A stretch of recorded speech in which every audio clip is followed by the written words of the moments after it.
Туча грозовая, как зерно, набухнув, прорастает, как металл к металлу прирастает. Отчего синица не поется за морем, не скрыто от меня? Отчего влюбленным удается видеть звезды среди бела дня? И поэтому с природой вместе плачу я, и вместе с ней смеюсь. Тайнами по совести, по чести я делюсь со всеми, не даюсь, но особой тайною отмечен человек. Я знаю, отчего род людской непроходящий вечен, в чем секрет бессмертия его. И делюсь той тайной в тишине лишь с тобой и лишь наедине. Мустай Карим.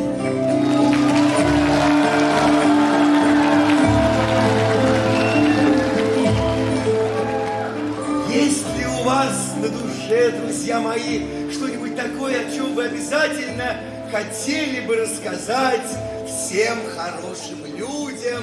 Наверное, есть. У меня, друзья мои, есть точно. Сейчас я начну рассказывать. Это случилось в нашем доме во время войны.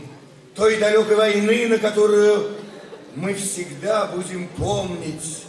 Мой папа тогда вместе со всеми джигитами аула воевал на фронте, а мама работала в колхозе. Как-то вечером зимой моя мама попросила у председателя колхоза легкие сани и запрягла лошадь, а утром стала собираться в дорогу.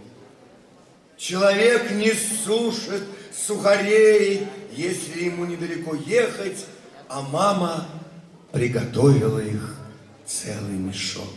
Подзывает меня к себе и тихонько гладит по плечу. Сын мой, Емель, я уезжаю в далекий город, а ты, пожалуйста, слушай бабушку, хорошо? Хорошо, отвечаю я, киваю головой, а из моих глаз катятся слезы.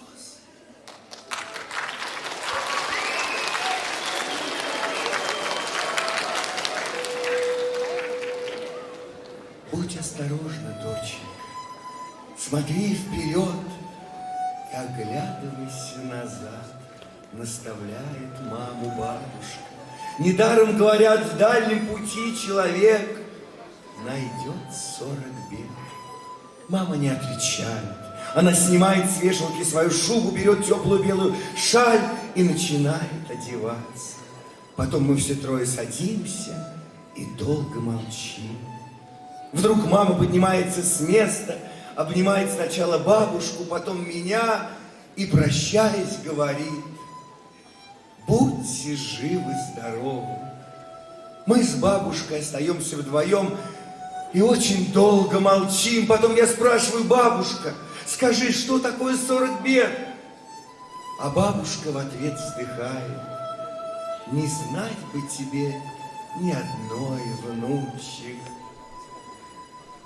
В дороге ноги, в песне думы, хочешь, прислушайся, я по земле иду и днем по солнцу, и по звездам ночью свой путь определяю на ходу. Обжег в пути мне губы встречный ветер и пыль годов я в волосах ношу. В дверь постучав, вхожу в дома под вечер, в сердца стучу и дальше ухожу. Но только тучи рано или поздно закроют солнце в серый день тоски, и слепнут звезды, слепнут даже звезды, и в мгле вселенной не видать низки.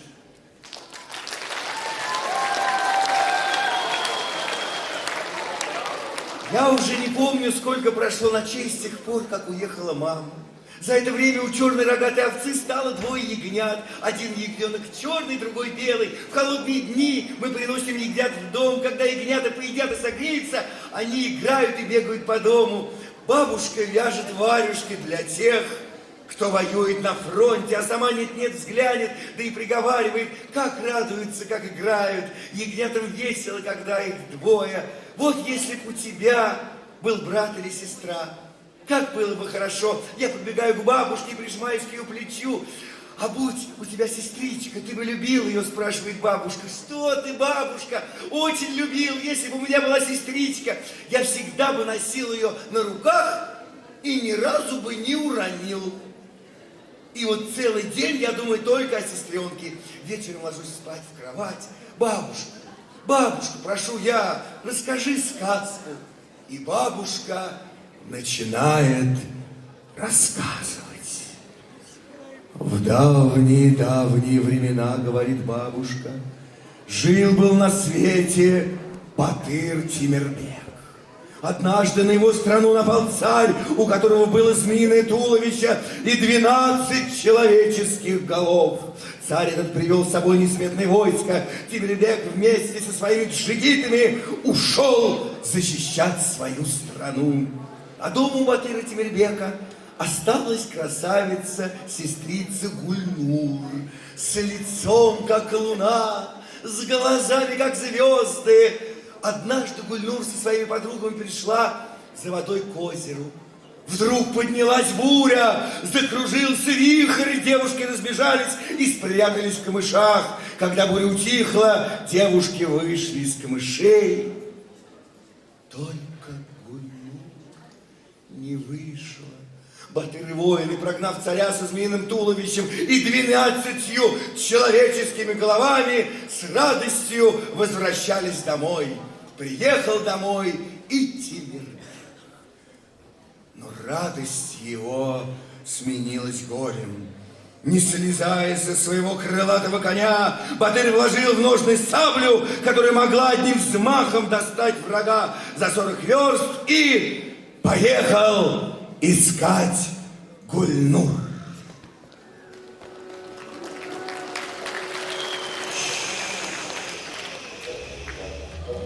Ехал Батыр месяц, ехал год, 7 морей переплыл, 7 гор проехал.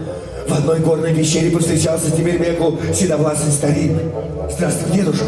Какая судьба привела тебя в эти горы, спросил Батыр, а старик отвечал: когда я был таким же молодым, как и ты, мою сестру похитил дракон. С тех пор я искал ее много лет, и теперь, наконец, нашел. За этой горой есть железный дворец с золотой крышей. Там живет дракон. Но я состарился, одряхлел, и у меня уже не осталось силы, чтобы побороть дракона. Я и сам в юности был известным батыром, но к этому дракону нельзя близко подойти. Когда он видит приближающегося к его дворцу человека, то на 40 верст изрыгает из своей пасти огонь. Выслушав рассказ, Тимирбек вынул из ножен свою саблю, взмахнул ею, и перед глазами старика от земли до неба сверкнула молния. «Это сабля мести!» — объявил Тимирбек. Достигли Баты вершины высокой горы. Вдруг из дворца навстречу Батырам шумом вырвался огонь. «Этот огонь я видел много раз», — сказал старик. «Дракон заметил наш и вышел из дворца». Тогда Тимирбек вынул из ножен свою саблю и ударил ею по огню. Раз ударил, другой раз, но пламя разгоралось все сильнее. Вот уже совсем окружил огонь Батыров, опалил им лица, но не бросил Тимирбек сабли своей, хоть она и накалилась докрасна. День бился с огнем Тимирбек, ночь бился, на 3-й день огонь ослабел. С земли поднялся черный дым, это дымы дымились 12 отрубленных голов убитого дракона!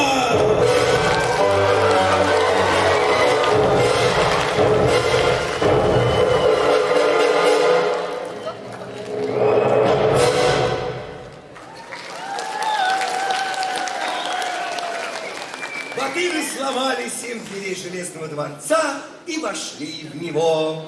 А дворец был полон самых красивых девушек страны, похищенных драконом. И тут среди них Тимирбек и Старый Батыр нашли своих сестер, освободили всех пленниц и отправились домой.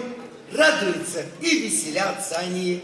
Бабушка свои сказки всегда заканчивала как-то неожиданно. Бабушка, а где же теперь-то сабля того Батыра? Не выдержав, спрашиваю я. Бабушка неторопливо отвечает. В руках у твоего папы Емель та сабля. Спи уже, малыш, спи.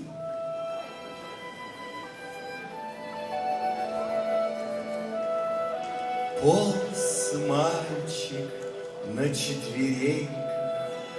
Он был еще очень мал.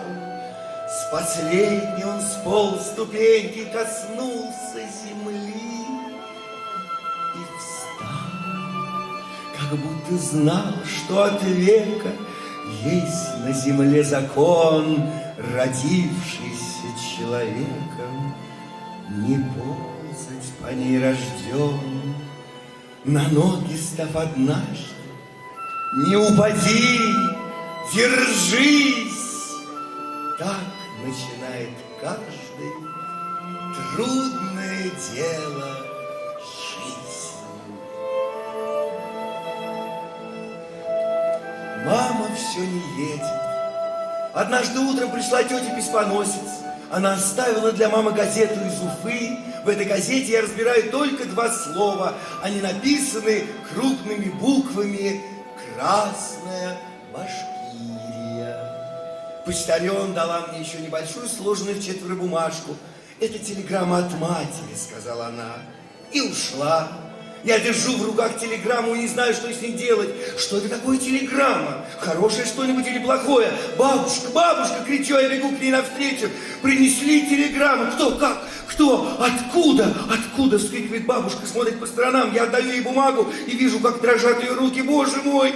Боже мой, только бы не похоронка!» — говорит она. Бабушка торопливо одевает меня и посылает за дедушкой Мансуром. Если у нас, знаете ли, что-нибудь случается, мы всегда зовем дедушку Мансура, чтобы посоветоваться. Как он скажет, так все и делаем. Потому что нет ничего на свете, чего бы он не знал. Дедушка Мансур часто говорит: «Мне уже скоро 90 лет». А бабушка говорит ему: «Ты, Мансур, живешь с Божьей помощью». А Мансур отвечает: «Если бы не заботился обо мне колхоз, недалеко бы я ушел с вашей Божьей помощью».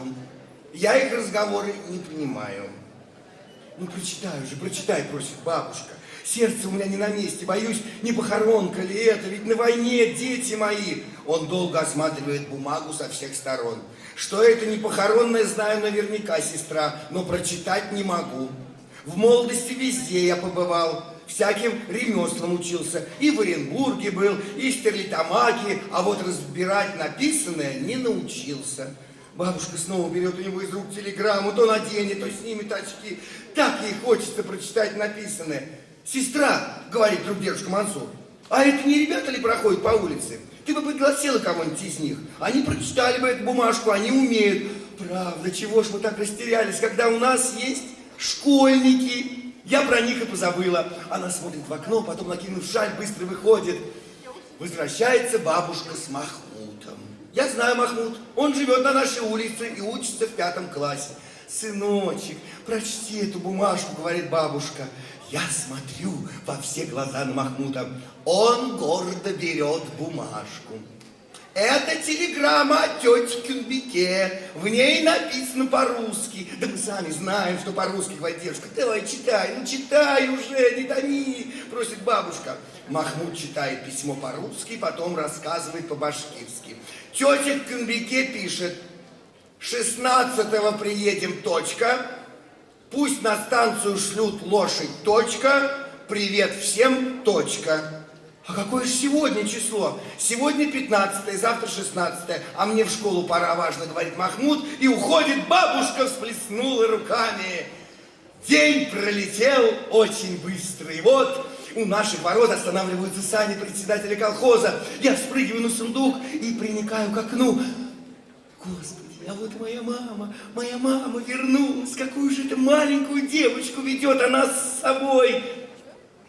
Вот, Емель, я привезла тебе сестру, говорит мама. Ее зовут Оксана. Помоги ей раздеться. Мама, а пусть Оксана мне что-нибудь скажет. Пусть скажет брат. Она замерзла, сын мой. Пусть немного отогреется, тогда все тебе и скажет. Ладно. Я беру сестру за руку, подвожу ее к сундуку. Потом достаю из-под кровати ящик со всеми моими игрушками. У меня ведь, кстати говоря, вещей порядочно. Каменный конь, деревянное ружье, маленькая тележка. Бери, говорю ей. Все это отдаю тебе. Оксана опускает свои голубые глаза и молчит. Она стесняется меня. Ну почему же она стесняется? Мама подходит и крепко обнимает нас обоих. В глазах у нее такая радость. А когда моей маме радостно, мне тоже очень хорошо. Это, наверное, бывает со всеми людьми. И с вами, друзья мои, тоже. Играйте, голубки мои, говорит мама. Сестра моя что-то сказала, но я не понял ее слов. И сейчас же переспросил. Что ты сказала, Оксана, что? Тогда мама села рядом со мной и говорит: Емель, твоя сестра жила в далеком городе. В том городе по-башкирски не говорят. Потому и Оксана не умеет. Но ты же ее научишь. Ладно, говорю я. Мне хочется поговорить с Оксаной. Но как это сделать, если она не понимает моих слов? Емель, вдруг говорит Оксана. Я даже пугаюсь первую минуту. Емель, немного подумав, повторяет моя сестра. Как хорошо и как красиво она говорит. Скажи еще, пожалуйста, скажи, прошу я. Она улыбается мне, но молчит. И птица учится петь постепенно. Оксана тоже научится, говорит мама, и успокаивает меня. На дворе темнее, Оксане уже хочется спать. Мама составляет стулья и стелит ей постель. Сегодня уж поспит так, а завтра мы сделаем ей кроватку. Оксана ложится и сразу засыпает. Я сажусь около нее и все смотрю на свою сестру, потом кладу голову на краешек подушки и тоже засыпаю. Эту песню мать мне пела, на руках меня качая. Эту песню мать мне пела, в путь дорогу провожая. Мать мне пела эту песню. Мы давно расстались с нею, и чем дальше голос милый, тем звучит он все сильнее. Пламя вырастет из искры, знают люди, но коль искра улетает, пепел будет, помни. Слава не находка на дороге, на ветру один потухнешь, без подмоги. Каплей будешь только в море ты живою. Пусть твой след не зарастет глухой травой. Эту песню мать мне пела, на руках меня качая. Эту песню мать мне пела, в путь дорогу провожая. Бабушка давно уехала к себе в Тимиртау. Мы живем втроем, я, мама и Оксана. Мама целый день работает. Оксана теперь уже привыкла ко мне и даже немного научилась со мной разговаривать. Теперь же с каждым днем становится теплее. Недавно все матери праздновали свой праздник 8 марта. Скоро придет весна. Оксана, когда станет тепло, я подарю тебе целый дворец сокровищ. Сестра смотрит на меня с удивленными глазами. Она, наверное, никогда не видела на свете сокровищ. Вот видишь сад, говорю я, в этом саду мы повесим на деревьях красные флажки и летом сделаем там пионерский лагерь и будем петь песни. Но вдруг Ветер сильно ударяет в ставни, они громко хлопают. Оксана испуганно вскрикивает. Глаза ее широко раскрываются, губы мелко-мелко дрожат. Оксана, Оксана, что ты? Ставни хлопают еще и еще. Оксана бросается на кровать и зарывается головой в подушки. Я подбегаю к сестре и тоже утыкаюсь головой в подушку. Оксана, чего ты испугалась, моя сестричка? Оксана закрывает ладонями уши и, забившись в угол кровати, быстро шепчет: беги, беги, Емель, беги, дорогой, скорее, скорее, скорее. Там на дворе фашист. Он стреляет из ружья, он убьет нас. Пожалуйста, спрячемся, спрячемся скорее, дорогой Емель. Страх Оксаны передается мне. На дворе темно, ветер бьет ставни, а нашей мамы до сих пор нет дома. Но фашисты далеко, я это хорошо знаю. Я спрыгиваю с кровати, достаю из ящика свое деревянное ружье. Видишь, это Оксана. Громко говорю сестре: пусть только попробует сюда фашист прийти. Все отцы сейчас сражаются с ними на фронте. Как же он может сюда прийти? Не бойся, Оксана, не бойся ничего. А кто же тогда там стреляет? Емель, шепотом спрашивает сестра. Это ветер, это просто ветер. Ставни хлопали.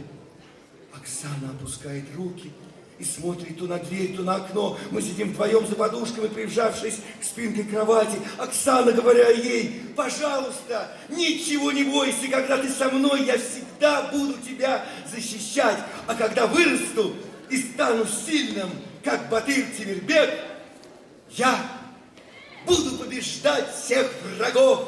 И если в то время, пока я буду драться, тебя украдет дракон, я все равно найду тебя и освобожу. Так что не бойся. Ладно? Оксана все еще дрожит и прижимается к спинке кровати. И вдруг раздается голос. Внимание! Говорит Москва. Это радио. Я узнаю только одно слово: Москва. И мне сразу становится легко. Оксана, кричу я. Оксана, ты еще не знаешь, а это радио говорит. Это радио, это Москва. Это музыка Москвы.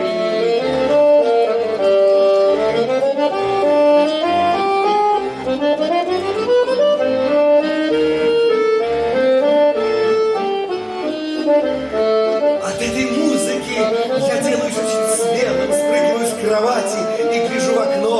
Вот раскрываются наши ворота, кто-то быстро-быстро бежит к крыльцу. Это наша мама. Только мама так торопится домой, она знает, что мы всегда ждем ее. Она смотрит на нас, в глазах ее светится радость. Когда мама чему-нибудь радуется, все лицо у нее делается светлым. Мама протягивает нам по паре новых кожаных башмачков. Это привезла вам бабушка в подарок к майскому празднику. Радостно говорит мама. Скажите спасибо, они сделаны в Москве, видите? Москва, фабрика, парижская коммуна. Ну-ка, дети, наденьте их. Подходят ли они? В этих башмачках ноги сами просятся плясать. Вот увидите!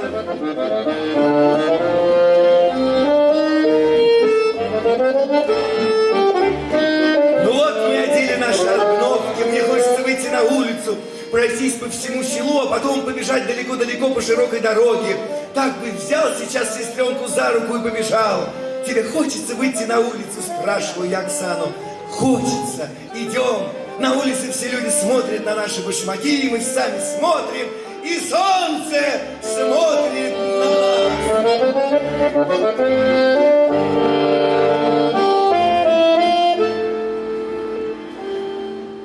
А вот и речка. Наша речка называется Серебряной. Летом мы в ней купаемся, но сейчас холодно. Мы решили пустить по реке плот. Набрали толстых палок, я крепко связал их лыком, который содрал с ивы. Пока я укладывал на плот сухой камыш, Оксана уселась у самой воды и стала снимать свой башмачок. чтобы вытряхнуть песок.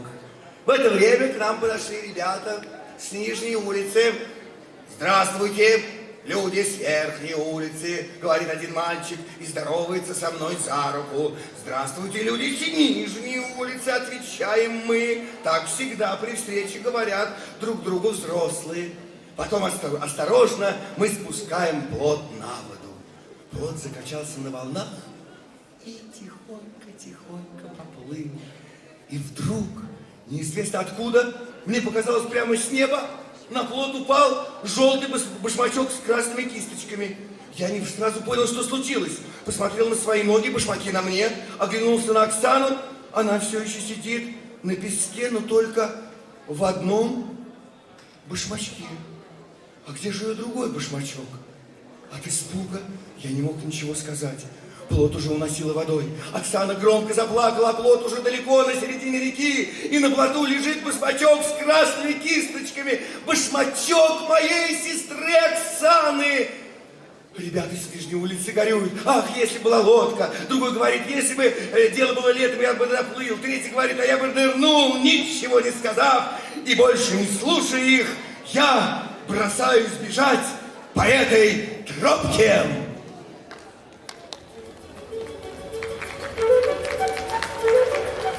Башмак плывет уже далеко вперед. Я, не отрываясь, смотрю на него и вдруг, споткнувшись, падаю лицом на кучу хвороста. Что-то теплое течет по моему подбородку, вытираю рукой.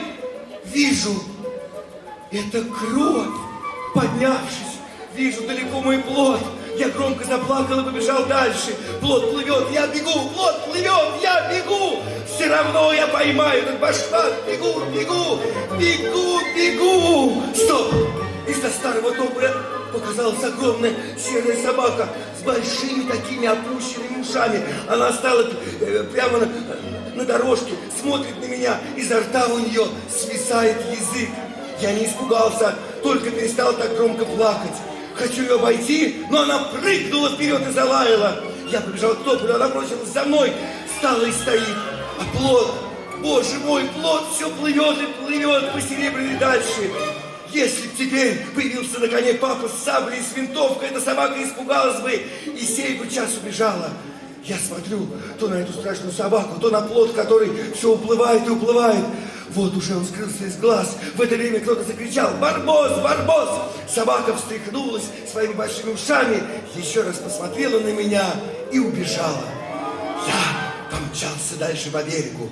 Не хочу рассказывать, как я упал, ушиб колено, как колючие ветки разодрали мне лицо. Вдруг я увидел навстречу, мне идет старик с белой-белой бородой. За спиной у него лукошко, на плече весло.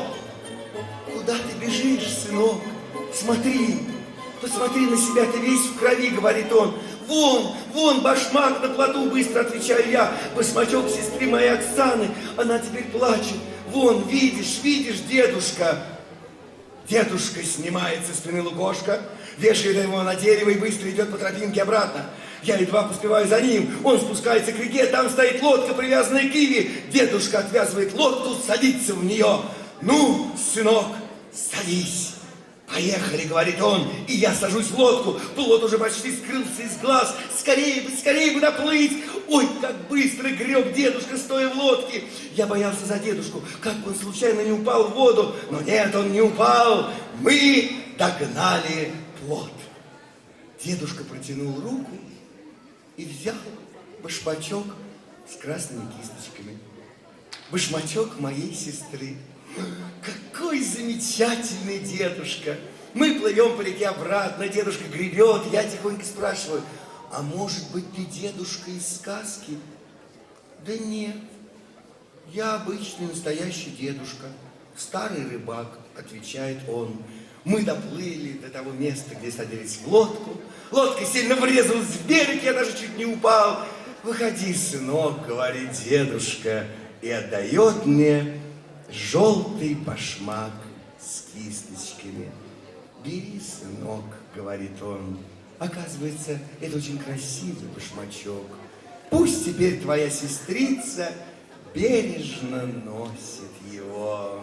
Я поблагодарил девушку, хотел обнять его за шею, но не достал. Я ж маленький еще ростом.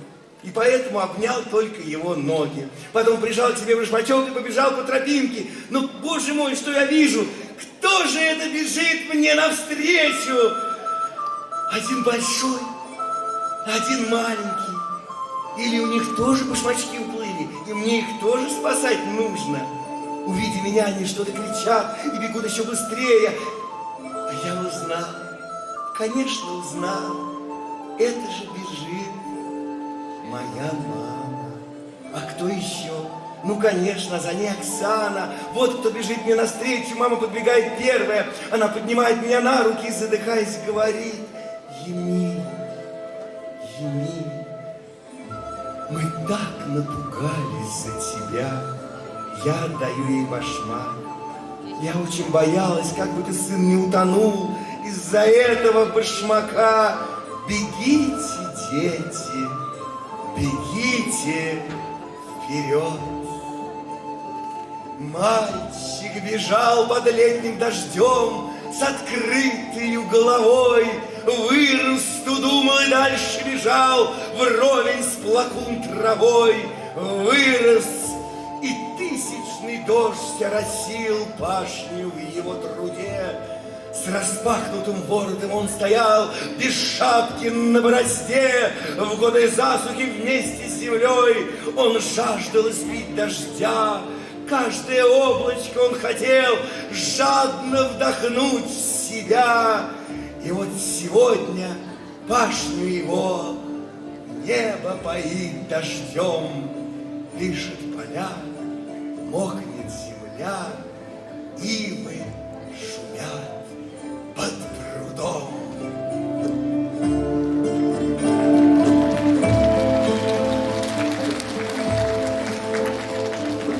Дети мои, Емель и Оксана, весело говорит мама, сегодня, дети мои, 9 мая. Мы получили письмо от папы. Папа пишет: мы побеждаем врага, война скоро закончится.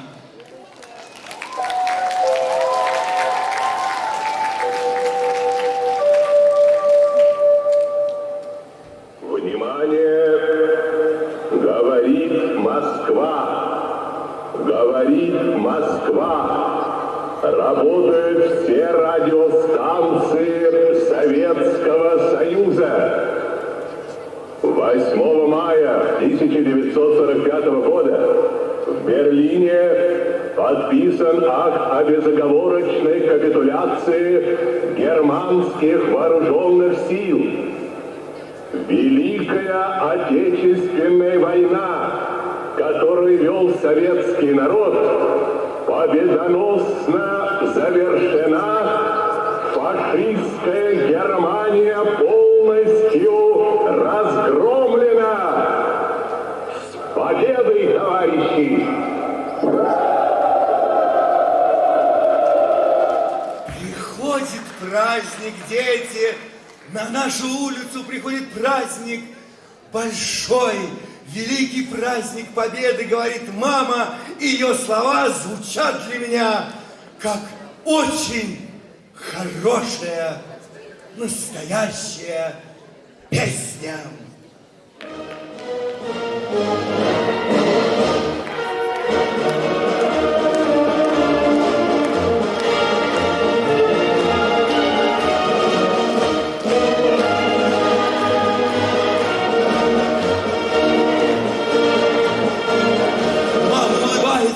А в глазах у нее, как капли росы, стоят слезы.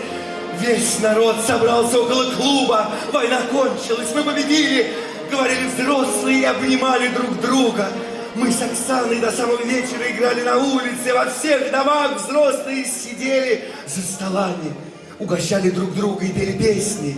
Когда людям весело, они поют, и мама всегда пела, когда получала письмо от папы. Как хорошо, когда все кругом радуются. Почему в праздничный день все люди выходят вместе на улицу, спросил я. А мама мне рассказала: на свете у нас много друзей и много врагов. Когда мы, советские люди, все вместе выходим на улицы, мы очень сильны, потому что дружны. А наши враги, спросил я, что они думают? Враги боятся нашей дружбы и нашей силы.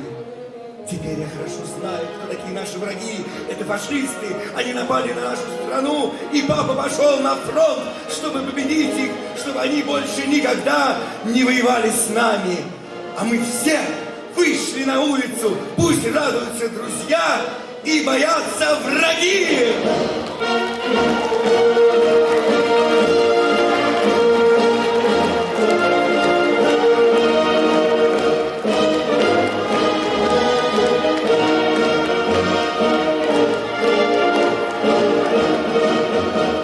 Сегодня очень хороший день, сказала мама.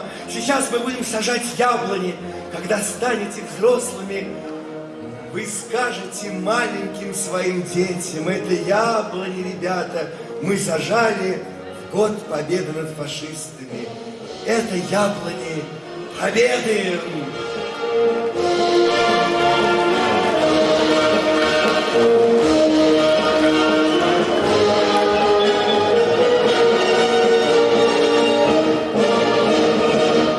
С этого дня мы начали ждать папу. По вечерам, придя с работы, мама убирала дом, она мыла стены и окна, белила печку. Мы с Оксаной помогали ей подметать двор. Теперь там нет мусоринки. Часто мы с сестрой выходим на край села и смотрим на дорогу, не едет ли наш папа. Но его все нет и нет. Бывают же люди, которые так долго почему-то не возвращаются. Каждый вечер перед сном мы смотрим на папин портрет. Оксана говорит ему: пожалуйста, приезжай скорее, папа. Пожалуйста, приезжай. Наверное, папа очень далеко гнал врагов, вот и не может быстро вернуться. Да, Оксана. Сестра отвечает: да, и засыпает. Пусть скорее наступит утро, и возвращается папа. Думаю я каждый вечер. Мама вздыхает, глядя на нас с Оксаной.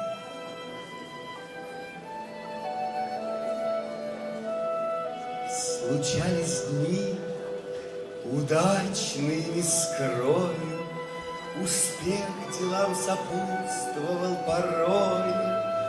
Но если уж по правде между нами, мне более везло с моими снами. Я сны смотрел, не пряча наслаждения, но сладок сон, да горько пробуждение. Я просыпался радостью объятой, но в яд шагнуть бывало страшновато. Ах, если б все наоборот случилось, проснувшись в страхе, встретить явь, как милости перейдя незримую границу, возрадоваться солнцу, травам, птицам. Я сплю и вижу сон, будто папин портрет, который висит над кроватью, приблизился ко мне. Вот он сделал шаг, вот взмахнул рукой, опущенные усы шевелятся, звенят на груди медали. Папа улыбается, и глаза его блестят, совсем как живой. Кажется даже, что он разговаривает. Я хочу раскрыть глаза, крикнуть, но лежу, как скованный. Вот ведь какой счастливый сон! Наконец мне удается открыть глаза. Солнце ярко светит в окна, а портретов я не верю своим глазам. Портретов будто уже два. Один ушел на свое место, а другой вдруг наклоняется, схватывает меня и прижимает к себе. Я сразу просыпаюсь. К кровати подбегает мама, что-то быстро и весело говорит, но я не слышу ее. «Папа! Папа!» — вскрикиваю я. «Почему ты так долго не возвращался, дорогой папа?» Тут же просыпается Оксана, она удивленно смотрит на нас, поднимается, папа подходит к ней и берет на руки. Вот и дочка моя проснулась. Узнаешь меня, доченька? Оксана звонко смеется и целует папу.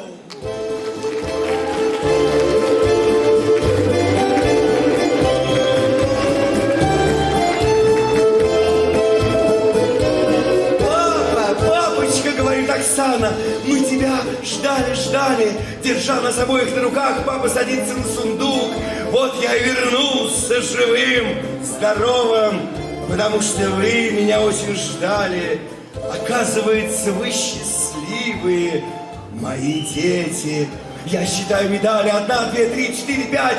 Только я еще не знал тогда, что означают 2 желтые и 2 красные полоски над карманом. Теперь-то знаю, это значит... Папа был 4 раза ранен. Мы долго сидели на сундуке, потом стали приходить гости. Все здороваются с папой, жмут ему руки. Некоторые даже 2 руками трясут. Соседки старушки гладят папу по спине. Пришел и дедушка Мансур. Огромное тебе спасибо за святое дело, которое вы сделали. Самую войну победили, говорит он, что разрушено восстановится, что износилось обновится. Мама в это утро не пошла на работу. Весь день она варила и пекла вкусные вещи. Мы все время были возле папы. Мама тоже подходила к нам, улыбалась, смотрела то на нас, то на папу.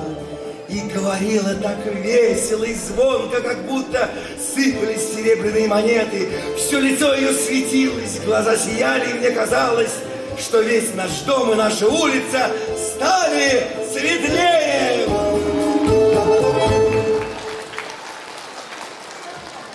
Мать, сказал папа, я с детьми пройдусь по полям.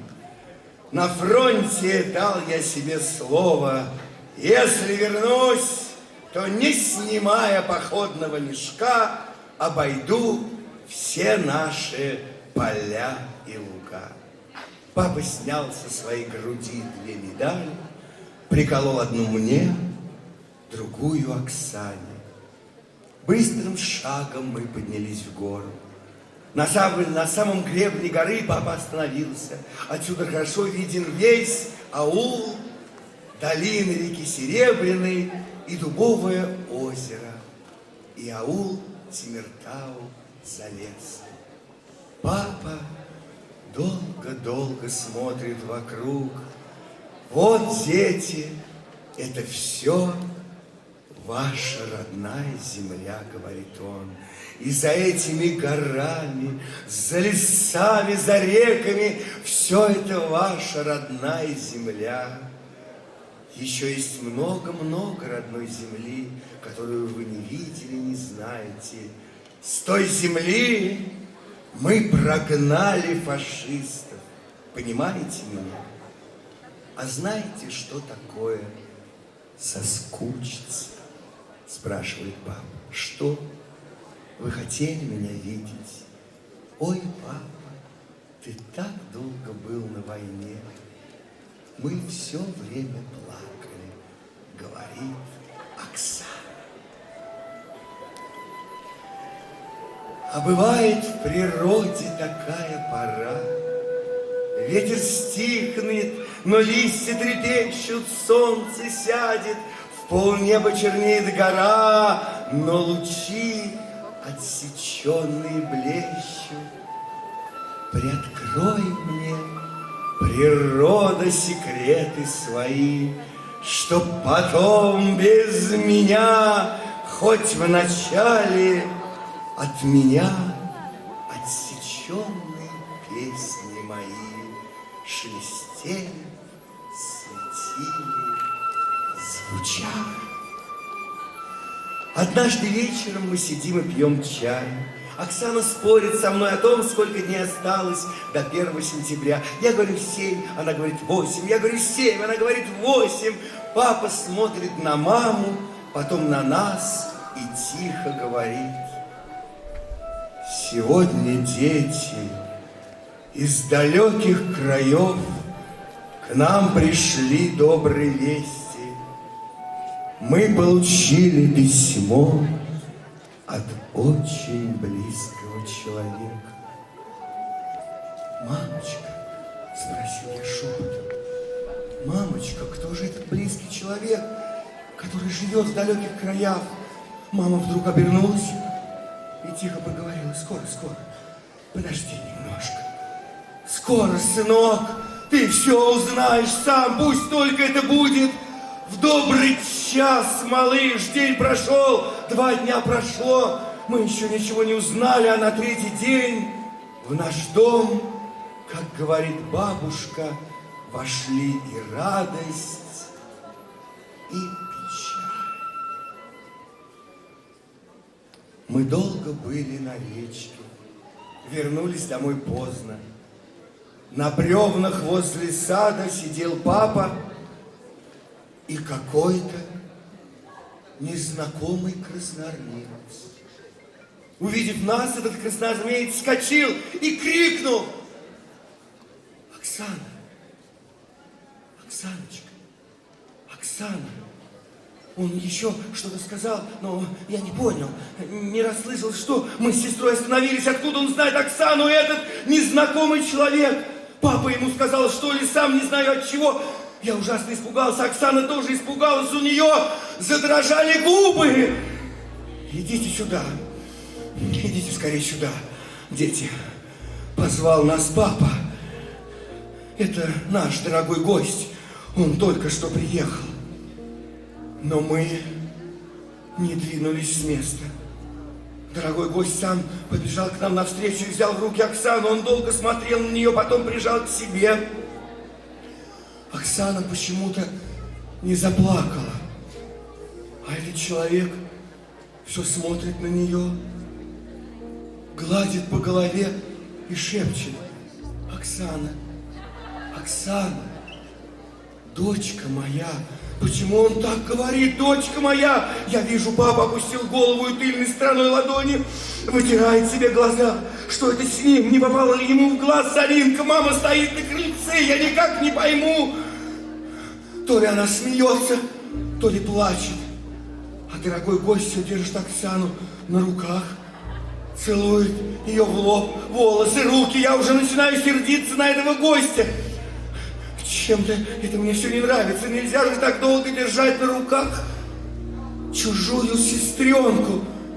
Наконец он опускает Оксану на землю и хочет взять на руки меня. Но я подбегаю к папе и прячусь за него. «Не будь таким диким, сынок», — говорит мне папа. «Это наш гость, дядя Петро. Он любит тебя. Не надо. Пусть не любит меня никакой дядя, ни меня, ни Оксану, говорю, а сам смотрю в землю. Оксана уже сидит на коленях у этого дяди Петра, гладит его по щеке и что-то говорит ему. Обо мне она как будто забыла. Ну что ж, настало время, дети,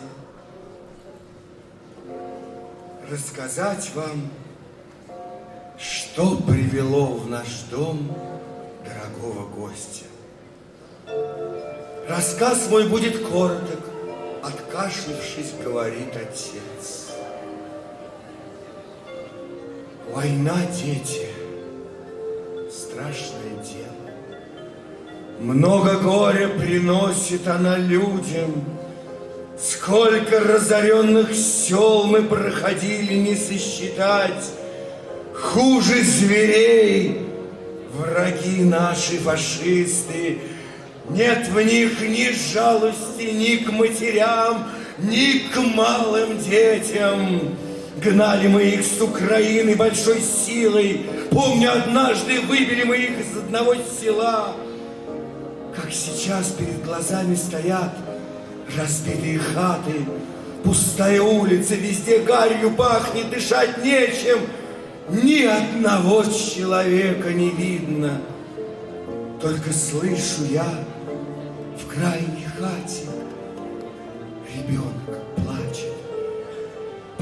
Папа опять откашлялся и бросил быстрый взгляд на Оксану. Оксана тоже смотрела на него, и губы у нее чуть-чуть дрожали. Дядя Петро как будто что-то испугался, но сидел молча и ждал, что скажет дальше папа. Забежал я в ту хату, вижу, лежит на полу убитая женщина. Возле нее маленькая девочка плачет. Остановился я, сам еще не знаю, что делать, а руки мои уже подняли девочку и к груди прижимают. Она вдруг говорит мне: папа, вижу, за отца приняла. Он, наверное, тоже был на фронте. Ну, думаю, судьба ей быть моему я Ниле сестренкой. Оксана прижала к груди руки. Это была я, да. Папа ласково посмотрел на Оксану. Это была ты, дочка. Но слушайте, дети, дальше. Я поднял у печки уголек, написал на стене свой адрес, завернул дочку в шинель и побежал догонять своих товарищей. После боя командир разрешил мне отвезти дочку в город, где был детский дом. Тогда же я написал письмо маме, чтобы она приехала за Оксаной. Только через несколько месяцев мама смогла поехать в дальний путь. Помнишь, Емель, тот день, когда мама принесла тебе сестренку? Еще бы мне не помнить этот день. Я помнил все, но я боялся проронить хоть одно слово из папиного рассказа. Наш дорогой гость и брат Оксанин папа сегодня сам приехал к нам. Дрогнувшим голосом закончил: мой папа, и закашлялся. Как будто что-то застряло у него в горле. Мне почему-то захотелось громко заплакать, но Оксана вдруг тихо шепнула: я говорила тебе, Емель, что у нас была еще одна мама. И вот еще один папа приехал к нам теперь. Мой папа. Вдруг дядя Петро своими сильными руками поднял нас с Оксаной и крепко прижал к груди. Емель, сыночек, дети мои, прошептал он, приникая к нам лицом. Тогда я понял, что и правда, он дорогой гость в нашем доме.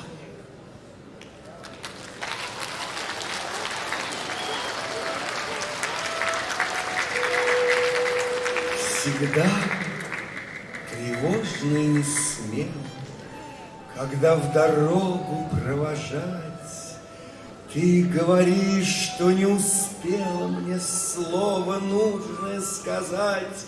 В нем все горение и надежда, любовь, согретая в груди, вся ты. Все то, что было прежде, и все, что будет впереди, я хочу, чтоб ты сказала в последний час в душе храня то, что несказанным осталось и самым нужным для меня. Вот и настало время, Емель, прощаться тебе с сестрой. Сегодня Оксана уезжает в Украину вместе со своим папой, а потом мы поедем к ним в гости. Я слушаю и удивляюсь, почему Оксана должна ехать одна, когда я не хочу, очень не хочу расставаться с ней. Неужели они это не понимают? Мне хочется громко-громко плакать. Некоторое время мы сидим молча. Потом папа подает рукой знак, что пора вставать. Мы все выходим на улицу, люди окружают дядю Петра, жмут ему руку и говорят: прощай, брат, да не навсегда. Кто-то поднимает Оксану, целует, ее передают с рук на руки. Прощание длится долго. Самый последний к сестре моей подходит. Мама гладит ее по светлым волосам, потом берет ее на колени. Будь счастлива, расти честным и хорошим человеком, доченька, говорит она. Мокрые от слез глаза ее стали совсем красными. Папа встряхивает вожжами, люди остаются у наших ворот, машут руками. Едем мы долго-долго через леса, мосты, по берегам рек. Вот и доехали. Наконец, говорит папа, телега останавливается под деревом, не доезжая до белого домика. Возле домика лежат блестящие рельсы. Они тянутся так далеко, как будто нигде не кончаются. Идет. Закричал вдруг кто-то. Люди засуетились, забегали за деревьев, показался паровоз. Мама потянула меня за рукав, и мы побежали за вагонами. Одного вагона дядя Петро остановился и отдал билет человеку в черном костюме с блестящими пуговицами. Мы стали прощаться. Паровоз вдруг загудел вновь, вагоны тронулись. Дядя Петро обнял папу, крепко сжал мамины руки, потом поднял меня и 3 раза поцеловал в щеки. Оксана вдруг бросилась ко мне и крепко обняла. Мы прижались друг к другу. Плечи мамины вздрагивали. Папа поспешно взял Оксану из маминых рук, поцеловал и опустил на землю. Прощайте, прощайте, дети, сказал он. Сестра моя обернулась ко мне, я увидел ее лицо, мокрое от слез, словно забрызганное дождем. Я бросился к ней. Оксана, сестричка моя, пожалуйста, не уезжай. Емель, не плачь, сынок. Вы обязательно увидитесь. Мы ведь живем на одной родной земле, сказал папа.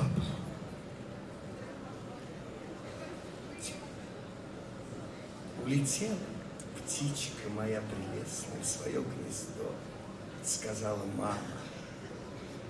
Папа о чем-то думал, потом, ни на кого не глядя, произнес: не надо так говорить, Климекин. Дочь наша навсегда останется радостью нашего дома.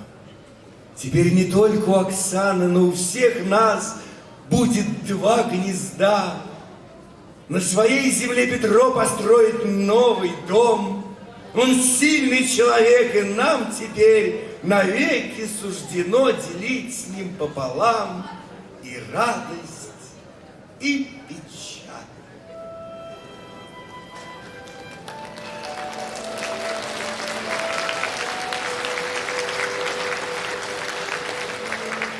Проходят годы, проходит жизнь, но я всегда, когда поднимаю голову, вижу, как надо мной сияет чистое небо, ясное небо, небо цвета глаз моей сестры Оксаны, которую папа назвал радостью нашего дома.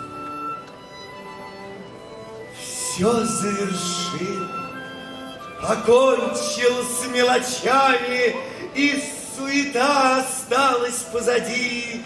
И вот сейчас с рассветными лучами птицы выпускаю из своей груди, идущие на бой во имя чести вам первый дар, всем прочим не в укор. Для вас взгляните в дальнем поднебесье, орел могучие крылья распростер. Те, кто в пути, вам бодрым и усталым шлю журавля сквозь ветер в ранний час. кукушку, чтобы долго куковала, больные выпускаю я для вас, влюбленные к вам. Соловей неистово рванулся петь все ночи напролет, томящийся врозь вам, голубь чистый к надеждам старым новые несет, отчаянных и робких и недужных всех одарю. Я всех вас, птицы, жду. Нет только ничего для равнодушных, пускай без птиц, как знают, так живут. Все завершил, покончил с мелочами, и суета осталась позади. И каждый день с рассветными лучами птиц выпускаю из своей груди.